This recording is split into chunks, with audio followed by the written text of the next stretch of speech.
Lors de sa session du 19 octobre, le gouvernement ivoirien avait décidé de fermer les sites d'exploitation d'or non autorisés et d'expulser les autres sites,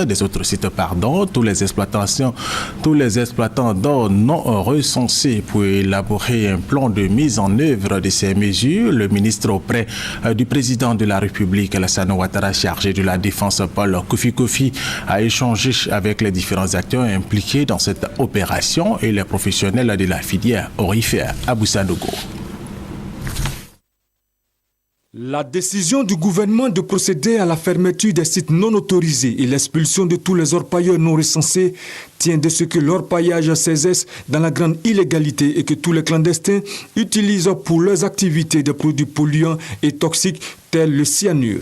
Pour la mise à exécution de cette décision, des pistes de solutions devaient être ébauchées, d'où cette rencontre initiée par le ministre chargé de la Défense, Paul Kofi, avec l'ensemble des acteurs de cette opération et les professionnels de la filière aurifère. Ces mesures visent la maîtrise de l'exploitation de l'or en Côte d'Ivoire, avec en prime des dispositions particulières pour mettre un terme à l'alimentation clandestine du cyanure aux orpailleurs. Nous avons décidé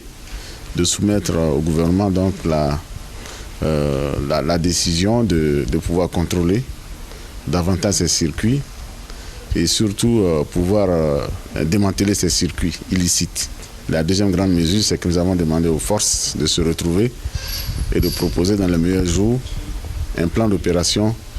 de déguerpissement de ces sites. Ce plan donc sera soumis au Conseil national de sécurité et le président de la République nous donnera donc ses instructions en la matière. Relativement aux premières opérations de déguerpissement des orpailleurs dans la région de Diokanou, Paul Kofi a informé que 15 d'entre eux qui ont tenté de revenir s'installer sur le site ont été immédiatement mis aux arrêts.